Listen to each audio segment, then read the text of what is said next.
안녕하십니까. 저는 롯데 GRS에 근무하고 있는 남이구라고 합니다. 롯데 GRS라면 여러분들이 잘 모르실 겁니다. 사실은 롯데 GRS는 롯데그룹 계열사입니다. 롯데 GRS가 가지고 있는 브랜드 중에서 여러분들이 가장 잘 알 거라고 생각하는 것이 롯데리아입니다. 롯데 GRS가 가지고 있는 브랜드는 롯데리아를 비롯해서 엔젤리너스, 그 다음에 크리스피 크림 도너스, 그 다음에 TGIF, 그 외에 다수의 브랜드를 가지고 있는 외식 기업입니다. 오늘 여러분들한테 말씀드리고 싶은 것은 지금 한창 유행하고 있는 코로나19로 인해서 여러 가지 사회가 많이 변하고 있습니다. 그래서 코로나19 이후에 넥스트 노멀과 인재상에 대해서, 인재상이라면 기업에서 어떤 사람들을 앞으로는 필요로 할 것이다 하는 부분에 대해서 여러분들에게 잠시 말씀을 드리고자 합니다. 여러분들한테 말씀드리고자 하는 코로나19 그 이후에 넥스트 노멀과 그 다음에 그 넥스트 노멀, 즉 새로운 표준입니다. 새로운 표준에 따라서 기업들이 어떤 사람을 원할까 하는 부분에 대해서 여러분들한테 간단히 말씀드리겠습니다.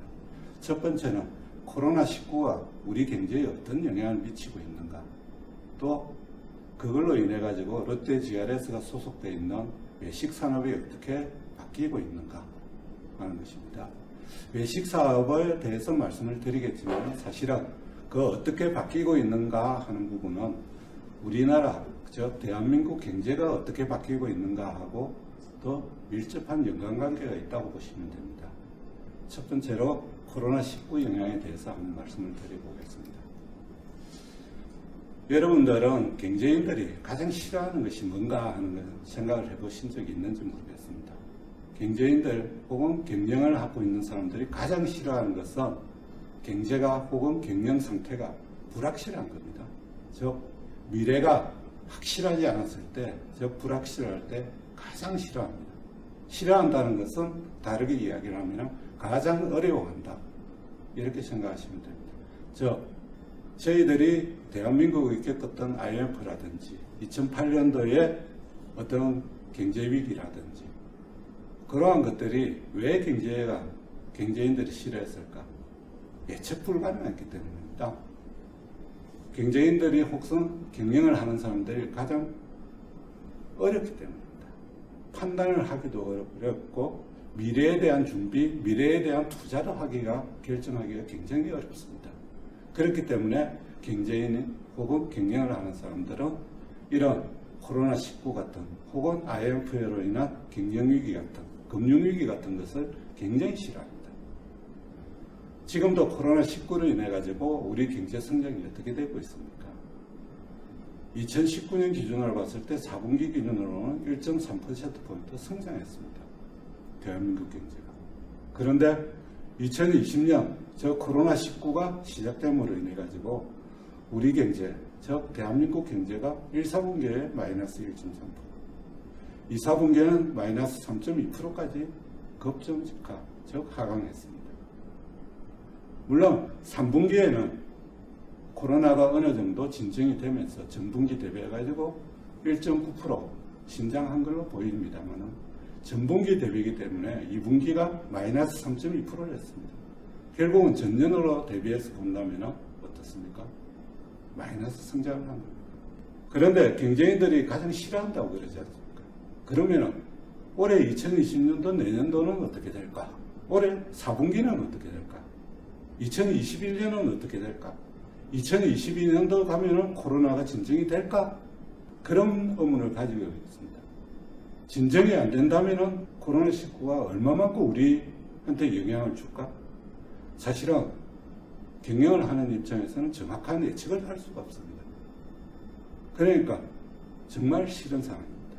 그런데 어찌됐든 간에 코로나19는 우리 경제에 많은 영향을 미치고 있고 많은 다른 모습들을 보이고 있습니다. 그 중에 하나 가장 대표적인 것이 뭐냐? 디지털 경제가 가속화되고 있다는 겁니다. 지금까지의 아날로그 경제가 아니라 디지털 경제로 전환이 가속화되는 것입니다. 그 대표적인 예를 들어드리면 아마존고에 혹은 시집에 의해 언택트 시네마라든지 이런 무인 자동화 현상입니다. 왜 무인 자동화가 이루어질까? 무인 자동화가 되려면 AI라든지 5G라든지 이런 부분에 대한 투자가 많이 있어야 됩니다. 할 수 있는 만큼의 어떤 인프라가 구축되어 있기 때문입니다.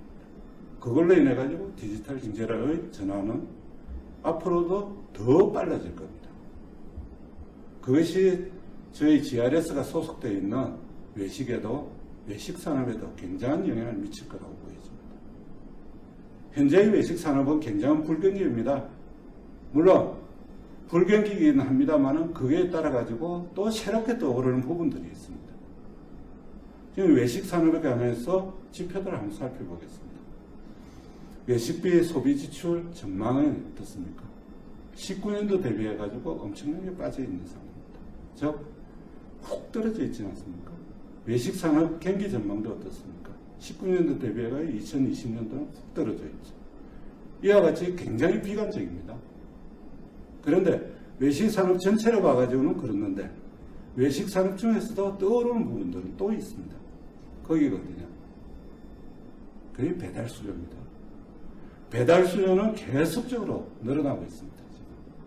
물론 저희들 외식을 하시는 혹은 음식을 드시는 분들의 어떤 고객들은 샵을 그냥 들어오시는 고객들은 지속적으로 감소하고 있습니다. 코로나 발생 이후에 고객 감소율을 보십시오. 거의 80%에 육박합니다. 그런데 온라인 거래 중에서 식품류, 식음료류 거래 비중은 어떻습니까? 지금 18년도에 3.5%, 3.8% 정도에 있던 거래 비중이 지금 15%를 넘어가고 있습니다. 이와 같이 외식업 경기 자체도 양극화 현상이 벌어지고 있다고 볼 수가 있습니다. 즉, 샵에서 지출을 하는 비중은 굉장히 많이 줄어들고 온라인, 즉 언택트 소비는 굉장히 늘어나고 있습니다. 그래서 외식업 전체로 봐서는 불경기가 맞습니다. 즉, 샵 매출 빠지는 것을 온라인 혹은 배달 수요로서 모두 다 충족이 되지 않습니다. 그래서 외식업 경기 자체는 마이너스입니다. 그렇지만 배달 수요가 증가하는 것 같은 코로나19로 인한 어떤 뚜렷한 다른 부분들이 떠오르고 있는 겁니다.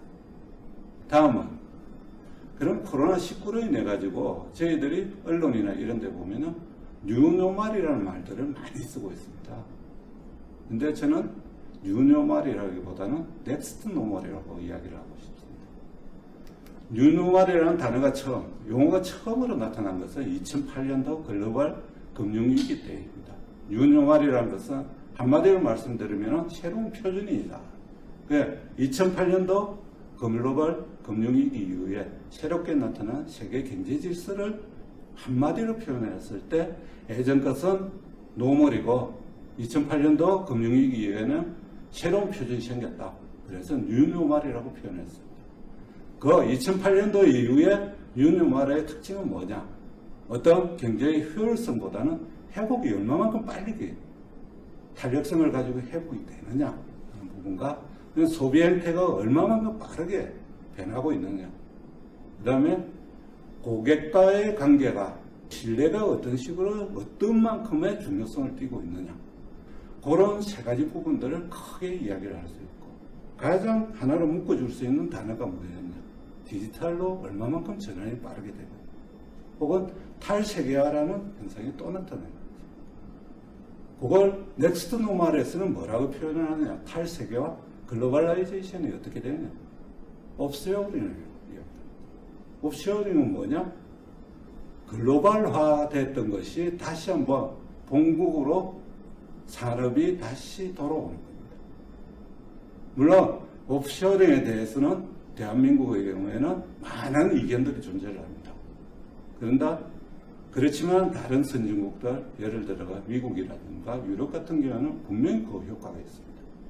그렇지만 한국은 조금 다른 현상을 나타내고 있습니다. 그러면 코로나19 이후에는 뭐라고 표현을 할 것인가? 코로나19로 인해 가지고 새로운 노멀이 분명히 생겼을 것이다. 그걸 또 뉴노멀이라고 표현할 것인가? 그건 아니지 않습니까? 뉴노멀 다음에 넥스트 노멀. 다음의 표준은 뭔가? 즉 넥스트 노멀이라는 것은 포스트 코로나 이후에 새로운 표준은 뭔가? 포스트 코로나 이후에 뉴노멀이 뭔가? 그걸로 대표되는 특징은 세 가지도 요약을 해보겠습니다. 그 세 가지가 바로 첫 번째가 모바일로 인한 혁신입니다. 모바일 혁신이라는 것을 대표하는 것은 5G입니다. 5G가 왜 중요하냐? 5G로 인해 가지고 모바일 혁신이라고 표현하지만 가장 대표적인 것이 자율주행입니다. 그러면 외식에서도 역시 마찬가지로 자율주행과 같은 로봇화가 이루어진다. 이렇게 볼 수가 있습니다. 그 다음에 두 번째가 뭐냐? 개방과 협력입니다. 뒤에서 설명을 드리겠지만은 넥스트 노멀의 가장 큰 특징 중에 하나가 뭐냐? 빅블루입니다. 빅블루. 그 빅블루라는 것은 뭐냐? 경계가 허물어진다는 겁니다. 이종 산업의 결합이 이루어진다는 겁니다. 그 결합을 위해서 가장 중요한 것이 뭐냐?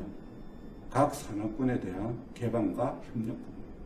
넥스트 노멀이 되면서 가장 중요한 것은 산업군들, 새로운 기술들, 새로운 트렌드가 너무나 빠르게 변한다는 겁니다.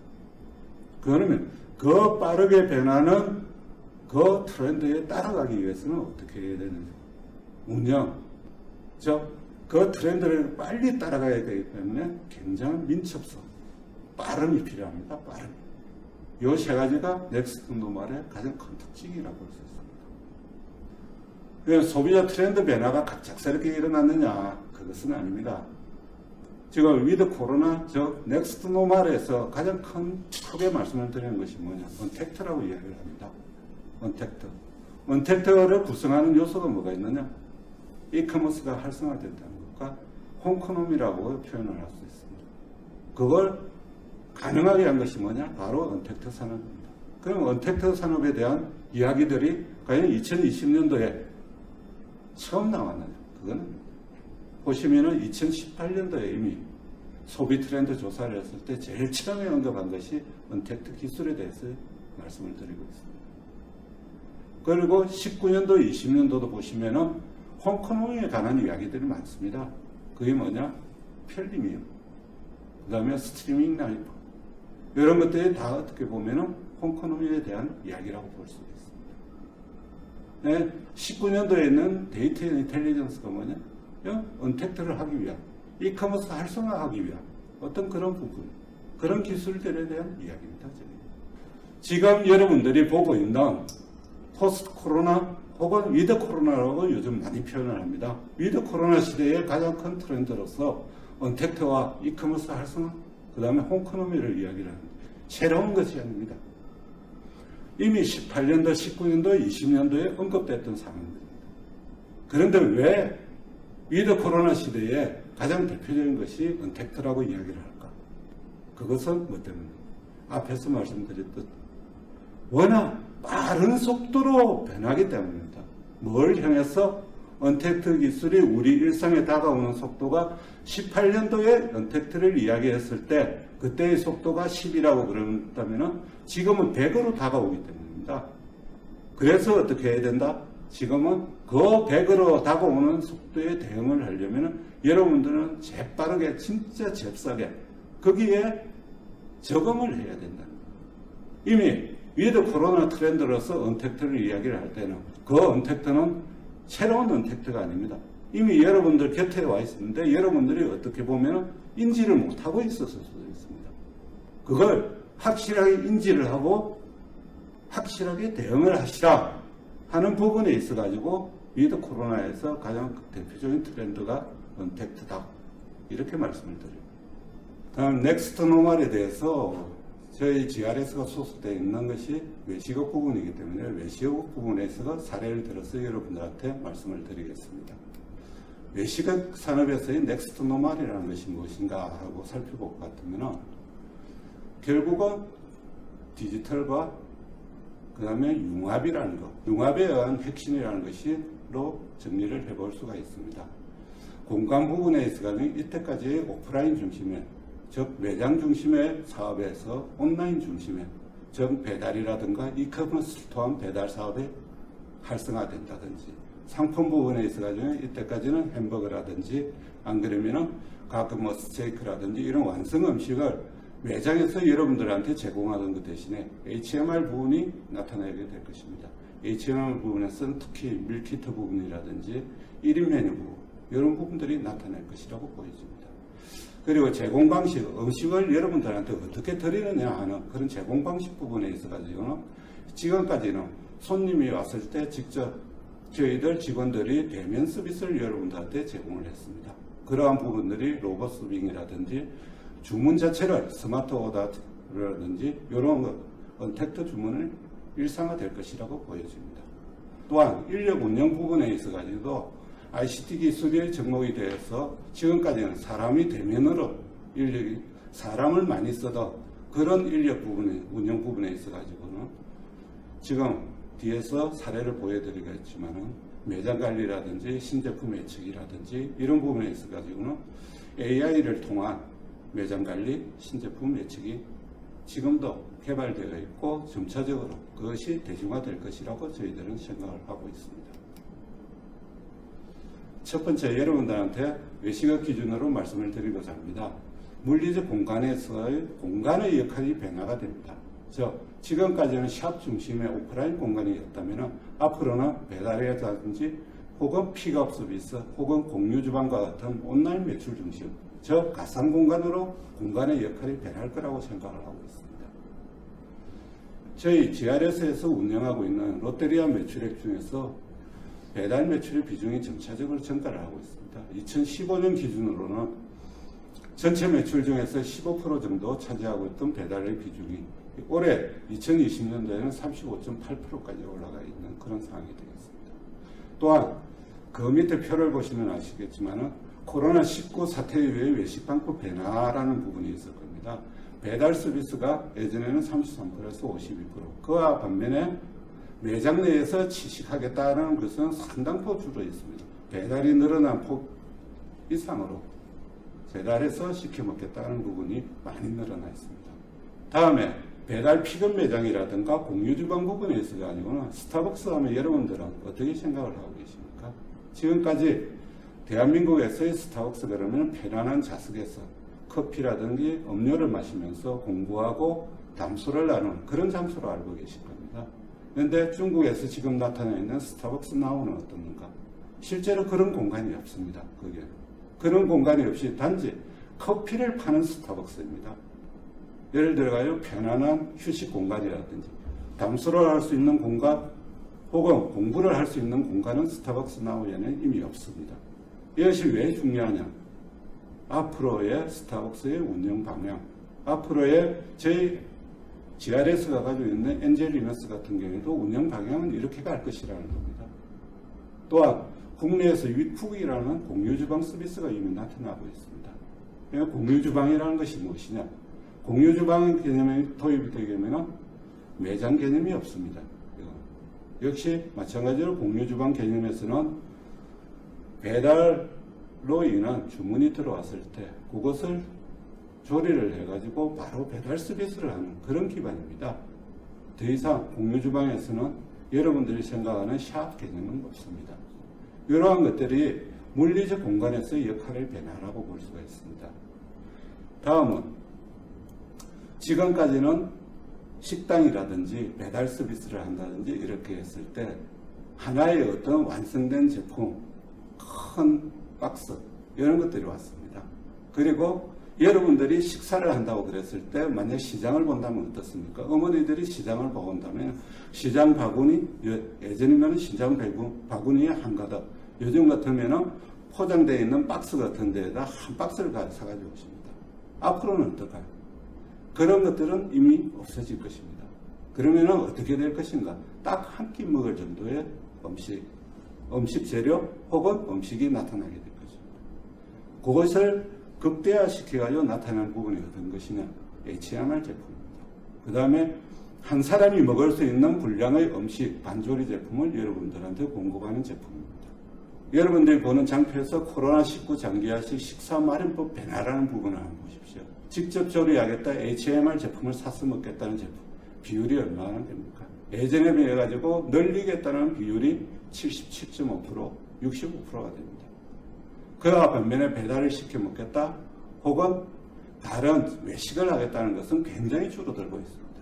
따라서 여러분들이 생각하는 HMR 시장 규모는 2023년이 되면 작년 5조 규모에서 아마 2배가 되는 10조 규모로 성장할 거라고 보여지고 있습니다. 그런 부분에 있어가지고 여러분들이 생각하는 파리바게뜨는 그런 브랜드가 있을 겁니다. 파리바게뜨에 올해 새롭게 도입한 브랜드가 뭐냐면 퍼스트 클래스 키친이라는 것을 도입을 했습니다. 그것은 일종의 셰프가 만든 한 끼 식사라는 어떤 슬로건을 걸고 일종의 HMR 제품을 여러분들한테 제공하는 브랜드가 되었습니다. 롯데푸드에서도 요리하다 요리찬이라는 그런 브랜드를 가지고 HMR 제품을 지금 만들어서 여러분들한테 공급하고 있습니다. 다음에서 보는 언택트 부분이 되겠습니다. 언택트는 지금까지 어떤 제품을 주문을 하고 주문 자체도 대면 주문을 합니다. 사람을 보고 그 사람한테 주문을 하고 그러면은 사람들 그걸 조리를 해서 그걸 여러분들한테 사람이 갖다 줍니다. 그런데 그런 부분이 아니라 앞으로는 주문이라든지 배달이라든지 여러분들한테 주는 픽업 서비스까지 전부 다 비대면 서비스가 일상화될 거라고 보여지고 있습니다. 그래서 여러분들이 식당에 들어가기 위해서 어떤 대기를 하고 있을 때 그 부분에 있어가지고 중국에서 하이디라오라는 어떤 레스토랑이 요즘 나타나고 있습니다. 이 부분에 있어가지고는 스마트 대기입니다.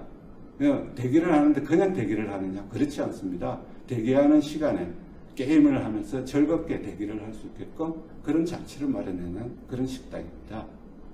영상을 보시면 쉽게 이해가 되실 겁니다.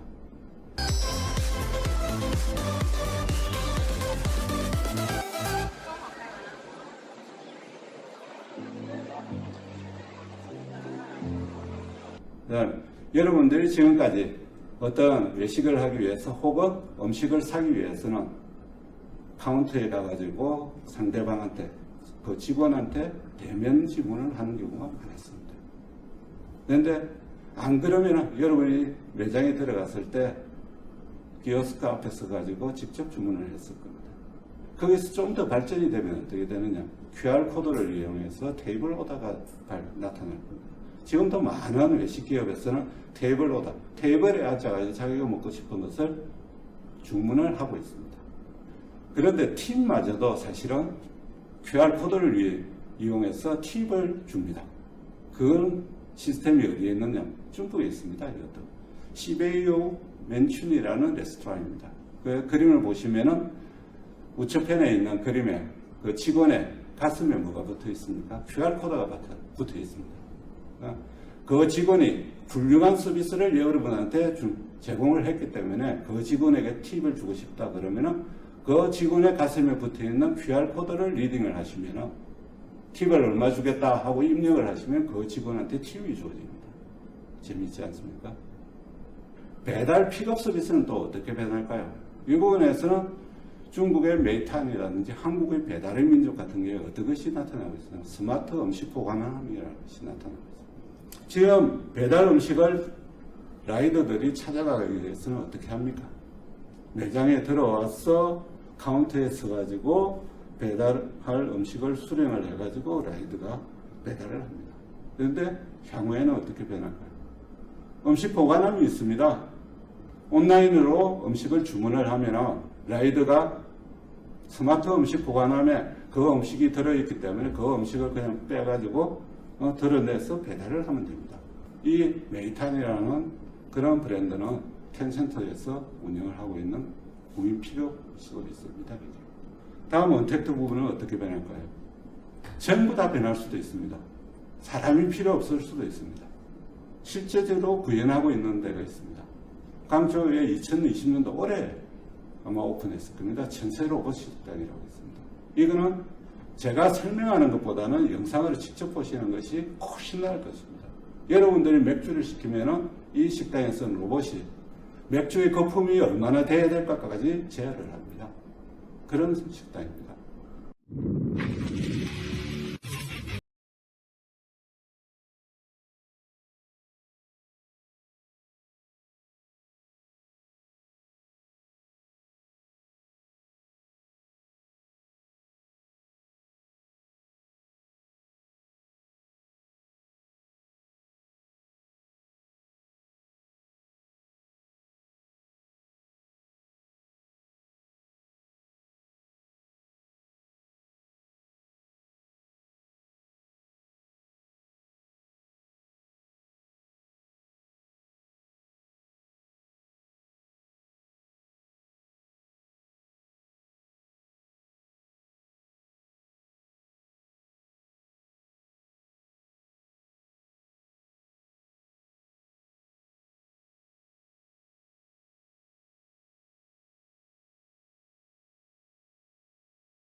그래서 서빙도 로봇이 합니다. 국내에서는 저희들이 가지고 있는 브랜드 중에 TGIF가 있는데 TGIF에 서빙 로봇이 도입이 되어 있습니다.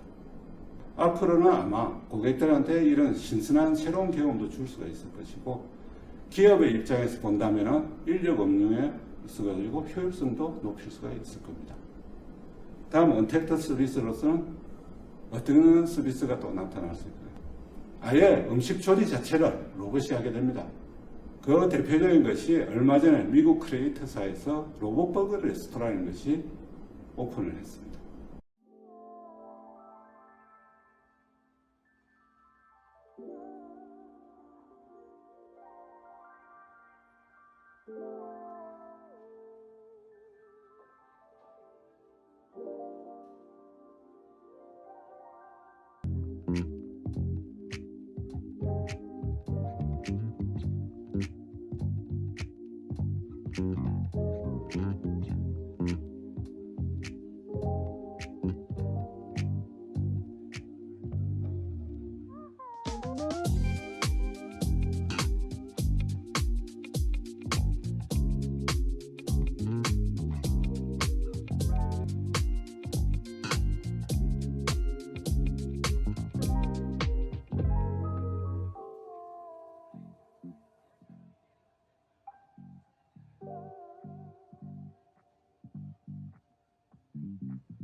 그러면 버거 자체를 로봇이 만들게 됩니다. 여기는 크리에이터사에서 오픈한 그런 레스토랑은 버거 제조만 로봇이 하지만 앞에서 봤듯이 중국의 천세식당 같은 경우에는 어떻게 하느냐, 버거도 로봇이 만듭니다.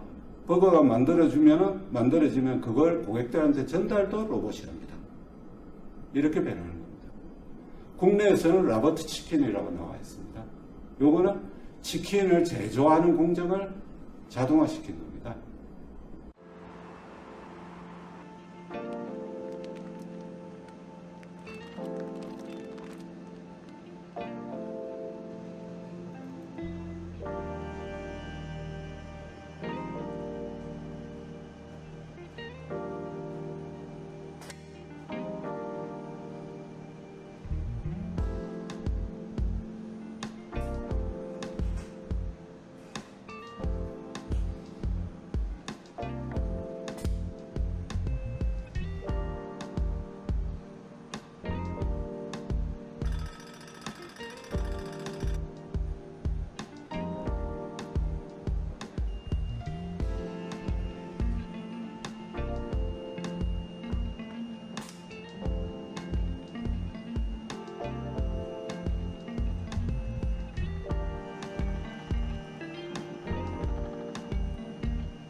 지금은 이 자동화 기기들이 상당히 비싼 값입니다. 설치를 하려고 그러면 상당히 비싸기 때문에 아직까지 대중화는 되지를 않았습니다.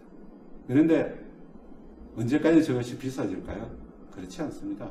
얼마 안 걸릴 겁니다, 사실은. 여러분들이 앞으로 롯데리아에 가가지고 버거를 주문을 했을 때 어떻게 되겠느냐? 크레이트의 로봇버거 레스토랑처럼 로봇이 제조한 그런 버거를 로봇이 여러분들한테 제공을 하는 그런 롯데리아를 곧 보게 되실 겁니다. 다음입니다. 그러면 사람들이 할 일이 뭐가 있을까 하고 고민하시겠어요. 매장 관리라든가 신제품 출시는 사람이 해야 되지 않느냐? 그것도 아닙니다. 이런 AI 시스템이라든가 인공지능 관리 시스템을 도입을 하게 되면 어떻게 되느냐? 매장 관리하는 부분, 트렌드를 예측해서 신제품을 출시하는 부분들이 다 사람이 필요 없습니다. 실제로 매장 관리 부분에 있어가지고 여러분들한테 또 영상을 보여드릴 텐데, 하이디라고 하고 중국에서 AI 인공지능을 이용해서 매장 관리 시스템을 오픈한 데가 있습니다.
놀랍지 않습니까?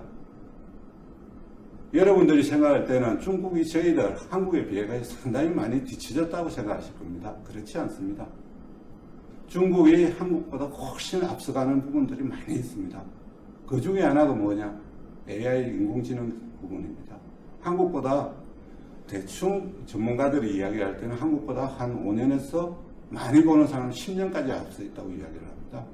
국내에서는 롯데제과에서 IBM하고 협력해 콜라보한 엘시아라는 AI 기반의 트렌드 예측하는 시스템을 만들어 놨습니다.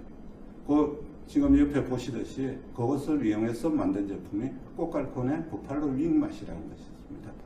이 LCR은 신제품의 문제를 어떻게 쓰는 것이 좋겠다 하고 이야기를 해줄 뿐만 아니라 고객의 니즈라든지 트렌드가 어떻게 변할 것이다 하고 그것까지도 예측을 해주고 있습니다. 이미 국내에서도 이런 AI를 이용한 그런 부분들이 도입돼서 활용이 되고 있는 것입니다.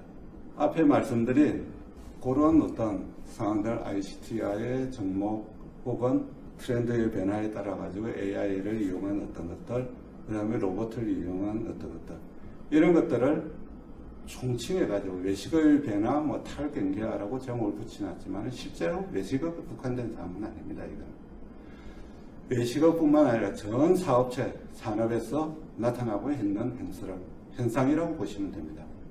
이 현상을 경영하기 위해서는 뭐라고 부르느냐?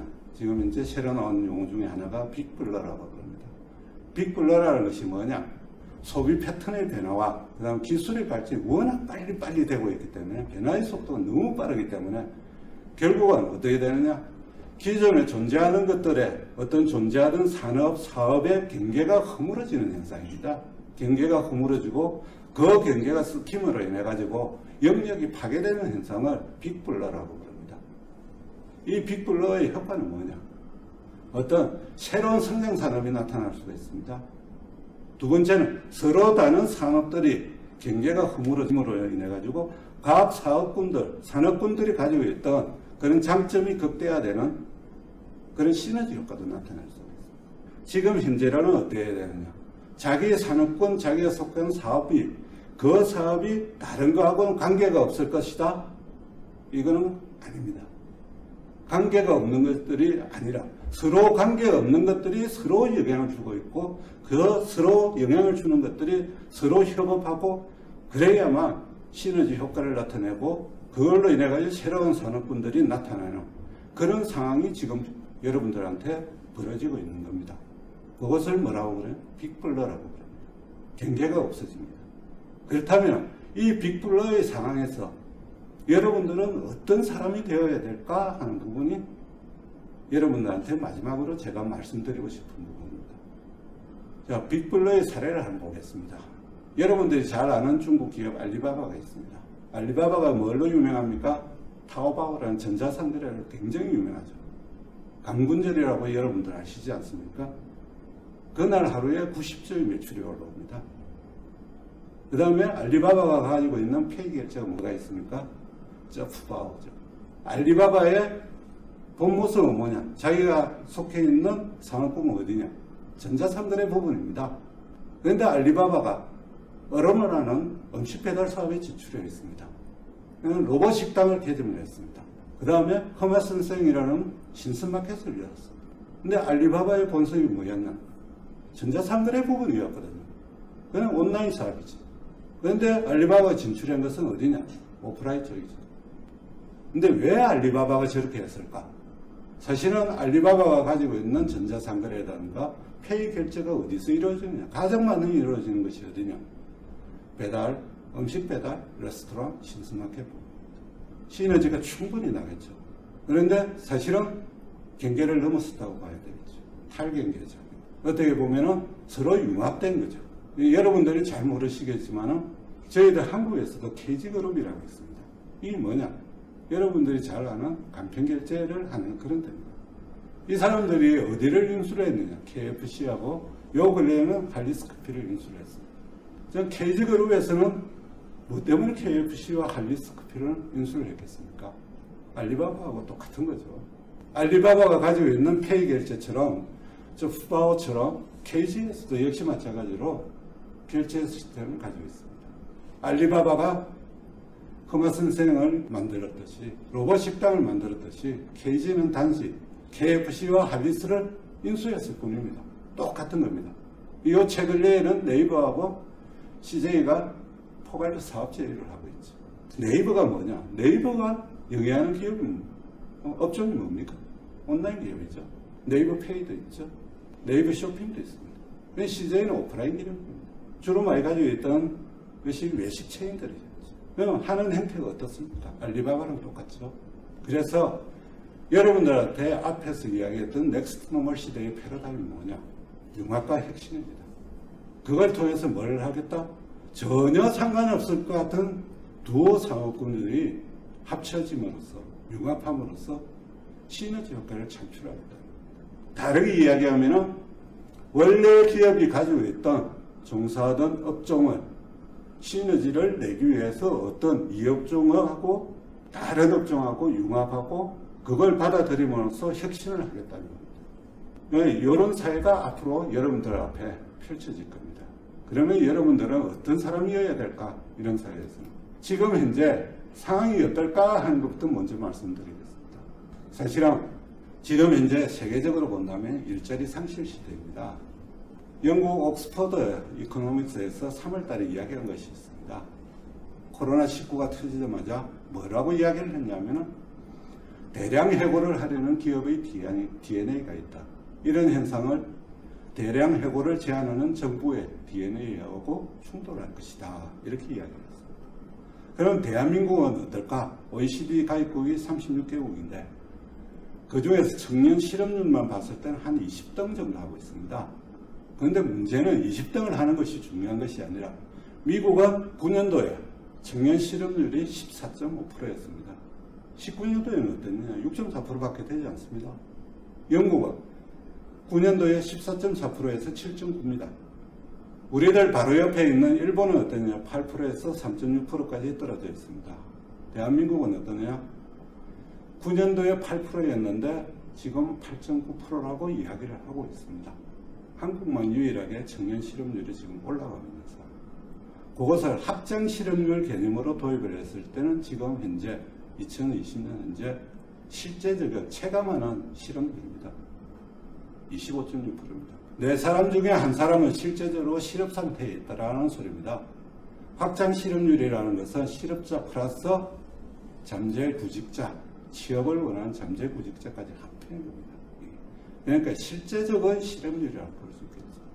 대한민국의 청년 실업률은 25.6%, 즉 4사람 중에 한 사람은 직업이 없습니다. 그런데 직업을 구하려면 어떻게 해야 될까요? 그렇다면 기업이 원하는 인재가 되어야 되겠죠. 제가 앞에서 이때까지 이야기했던 것은 뭔 이야기를 하고 있었냐면 새로운 기술, 디지털에 최적화된 사람이 되면 가능할 것이다 하고 말씀을 드리고 있죠. 뉴 노말을 넘어서가지고 넥스트 노말이 되면 어떻게 된다? ICT와 결합한 그런 사회가 될 것이다 하고 여러분들한테 이야기를 하고 있습니다. 그것을 한마디로 이야기를 해주면 최신 기술, 테크놀로지죠. 테크놀로지에 익숙한 사람이면 되지 않겠냐 하고 이야기를 하고 있습니다. 우리들이 지금 생각했을 때 새로운 테크놀로지가 뭐가 있을까?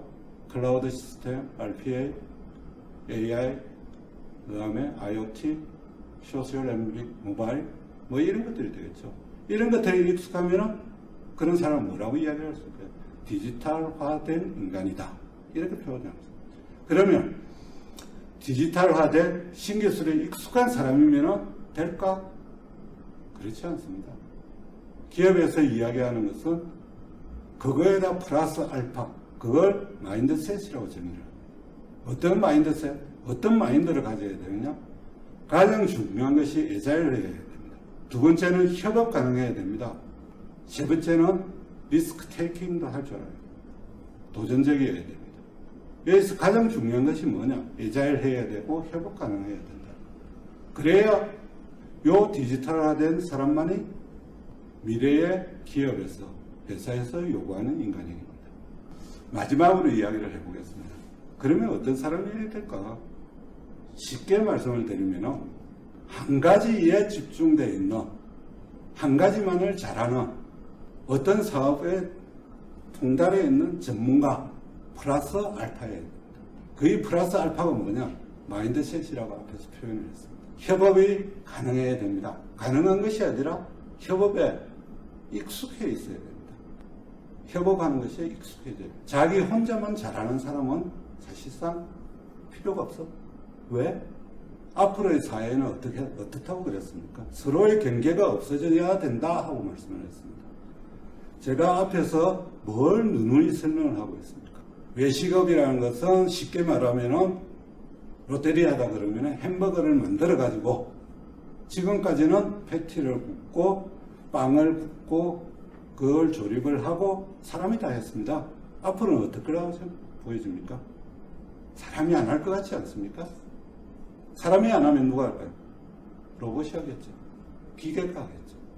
그러면 앞으로 제가 대표를 맡고 있는 이 롯데리아에서 사람이 많이 필요할까요? 아니면 어떤 사람이 필요할까요? 여러분들이 생각할 때는 그 기계를 조작할 수 있는 사람, 그 기계를 운영할 수 있는 사람이 필요하겠죠. 거기다가 기본적으로 가지고 있는 소양이 뭐여야 될까요? 식품에 대한 소양이죠. 식품에 대한 것을 많이 알고 있어야 될 겁니다. 예를 들어 가지고 빵은 어떻게 되고 위생관리는 어떻게 해야 되고 이런 것들은 기본 소양으로 가지고 있어야 됩니다. 그 위에다 뭐가 있어야 돼요? 테크놀로지가 있어요. 어떤 IoT, ICT 부분에 대한 지식이 충분히 있어야 되겠죠. 그걸 적용할 수 있어야 되죠. 그걸 활용할 수 있어야 됩니다. 그러면 이게 뭡니까? 식품이라고 그랬을 때 그냥 여러분들이 생각할 때는 변하지 않을 것 같죠. 그런데 미래는 안 그럴 겁니다. 굉장히 많이 변해 있을 겁니다. 그게 뭐냐? 그런 마인드셋이 있어야 되고 그런 소양이 가지고 있어야 되고 그런 것들이 디지털 핵심 역량이라고 볼 수 있습니다. 여러분, 저 재미없는 이야기겠지만 잘 들으셨는지 모르겠습니다. 근데 제가 오늘 말씀드린 이런 이야기들은 제가 지금 사실은 고민하고 있는 이야기들을 추가하겠다고 생각하시면 맞습니다. 제가 지금도 GRS라는 회사의 대표로 재직을 하고 있고 GRS에 나아갈 길, 우리 GRS가 어떻게 하면은 사실은 앞으로 더 서스테이너블 할 수 있을까, 즉 지속 가능할 수 있을까 하는 부분에 대해서 고민을 많이 하고 있습니다. 그래서 그 고민의 와중에서 여러분한테 드리고 싶은 말들이 어떻게 보면은 마인드셋 부분과 그다음에 디지털 핵심 역량을 어떻게 여러분들이 길러야 되는가 하는 부분입니다. 디지털 핵심 역량을 키우는 부분에 있어서는 여러분들이 지금 각 전공 부분에 있어가지고 전문적인 지식을 함양하면 됩니다. 그런데 마인드셋이라는 부분, 저 플러스 알파, 저 디지털 핵심 역량 플러스 알파가 되는 부분이 그 플러스 알파가 여러분들의 마인드셋입니다. 그 부분에 있어가지고는 고민을 좀 많이 하실 필요가 있습니다. 제가 여러분한테 질문을 던지지 않습니까? 저 마인드셋과 디지털 핵심 역량을 갖추기 위해서 여러분들이 무지 많은 노력을 해야 되는데 그렇게 되면은 사실은 일과 삶의 균형이라는 워라밸 부분에 있어가지고 어떻게 될까 하는 것까지도 여러분들이 추가적으로 생각을 해보셔야 됩니다. 그것은 어떻게 보면 여러분들이 앞으로 남은 생활을 어떻게 살아갈 것인가 하는 부분이라고도 할 수가 있습니다. 여러분이 앞으로 살아갈 삶의 방향, 삶의 질, 그 부분에 대한 고민이 있어야 된다는 말씀을 드리는 겁니다. 긴 시간 제 이야기를 들어주셔서 감사하고 저는 오늘도 아마 미래에 대해서 많은 고민을 할 것입니다. 여러분들도 학교 다니는 4년 동안에 앞으로 어떻게 살 것인가 하는 부분에 대해서 많은 고민을 해주시기 바랍니다. 1시간 동안 제 이야기를 들어주셔서 감사합니다.